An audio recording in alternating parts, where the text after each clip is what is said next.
خدا نے کائن کے لیے کون سا نشان ٹھہرایا تھا؟ کیا کائن کے لیے ٹھہرایا جانے والا نشان کسی جسمانی زخم کا نشان تھا؟ یا پھر کیا وہ نشان اس کی جلد کی رنگت میں تبدیلی تھی؟ خدا نے کائن کے لیے کون سا نشان ٹھہرایا تھا؟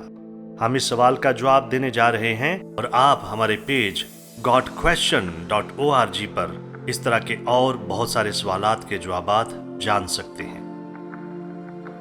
کائن کی طرف سے اپنے بھائی ہابل کو قتل کرنے کے بعد خدا نے کائن کے سامنے اعلان کیا تھا کہ اب تو زمین کی طرف سے لعنتی ہوا، جس نے اپنا منہ پسارا کہ تیرے ہاتھ سے تیرے بھائی کا خون لے۔ جب تو زمین کو جوتے گا تو وہ اب تجھے اپنی پیداوار نہ دے گی، اور زمین پر تو خانہ خراب اور آوارہ ہوگا۔ اس کے جواب میں کائن نے دکھ اور افسوس کا اظہار کرتے ہوئے کہا کہ میری سزا برداشت سے باہر ہے۔ دیکھ، آج تو نے مجھے روئے زمین سے نکال دیا، اور میں تیرے حضور سے روپوش ہو جاؤں گا، اور زمین پر خانہ خراب اور آوارہ رہوں گا۔ اور ایسا ہوگا کہ جو کوئی مجھے پائے گا قتل کر ڈالے گا۔ خدا نے اسے جواب دیا کہ نہیں، بلکہ جو کائن کو قتل کرے اس سے 7 گنا بدلہ لیا جائے گا۔ اور خداوند نے کائن کے لیے ایک نشان ٹھہرایا کہ کوئی اسے پا کر مار نہ ڈالے۔ سو کائن خداوند کے حضور سے نکل گیا اور عدن کے مشرق کی طرف نود کے علاقہ میں جا بسا۔ کائن کے لیے ٹھہرائے گئے نشان کی نوعیت بہت زیادہ بحث اور قیاس آرائیوں کا موضوع رہی ہے۔ وہ عبرانی لفظ جس کا ترجمہ نشان کیا گیا ہے وہ اوت ہے، اور یہ کسی نشان، علامت یا نشان کے طور پر دی گئی کسی چیز کی طرف اشارہ کرتا ہے۔ عبرانی صحائف میں دوسری جگہوں پر لفظ اوت کا استعمال 79 دفعہ کیا گیا ہے، اور اکثر اس کا ترجمہ علامت یا نشان کے طور پر کیا گیا ہے۔ چنانچہ یہ عبرانی لفظ اس نشان کی صحیح نوعیت کی شناخت پیش نہیں کرتا جو خدا نے کائن کے لیے ٹھہرایا تھا۔ بہرحال یہ جو کچھ بھی تھا، یہ ایک ایسا نشان یا علامت تھی جس کی وجہ سے یہ بتایا گیا تھا کہ کائن کو قتل نہ کیا جائے۔ کچھ لوگ تجویز کرتے ہیں کہ یہ نشان ایک داغ تھا یا کسی قسم کا ایک ٹیٹو تھا۔ بہرحال معاملہ کچھ بھی ہو، اس نشان کی درست نوعیت کی شناخت عبارت کا مرکز نہیں ہے۔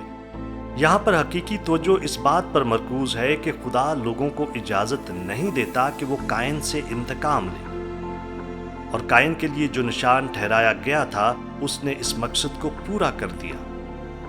ماضی میں بہت سے لوگ کائن کے لیے ٹھہرائے گئے نشان کو سیاہ جلد سمجھتے تھے۔ ان کا ماننا تھا کہ خدا نے کائن کی خاص شناخت کے لیے اس کی جلد کی رنگت کو سیاہ کر دیا تھا۔ اب چونکہ کائن خدا کی طرف سے لعنتی ٹھہرایا گیا تھا، بس اس طرح کے خیال نے بہت سارے لوگوں کے ذہن میں یہ بات ڈال دی تھی کہ سیاہ رنگت کی جلد والے لوگ دراصل لعنت زدہ ہیں۔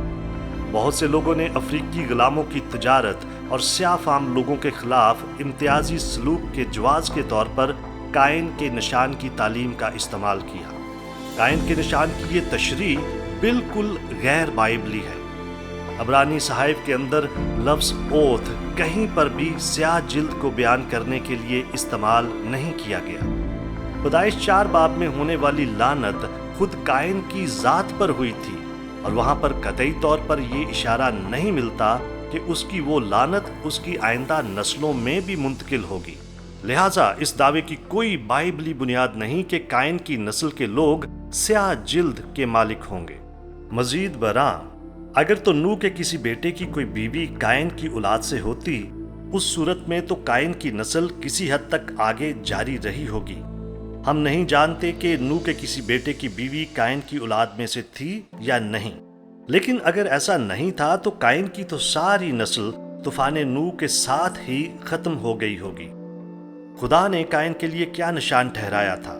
بائبل میں اس حوالے سے کچھ بھی نہیں بتایا گیا۔ نشان کا مطلب یا مقصد یہ تھا کہ کائن کو قتل نہ کیا جائے، اور یہ مقصد نشان کی نوعیت کی شناخت سے زیادہ اہم ہے۔ نشان جو بھی تھا، اس کا جلد کی رنگت اور کائن کی نسل پر آبائی لعنت کے نافذ ہونے کے ساتھ بالکل بھی کوئی تعلق نہیں تھا۔ نسل پرستی کرنے یا کسی خاص انسانی طبقے یا نسل کے ساتھ امتیازی سلوک روا رکھنے کے لیے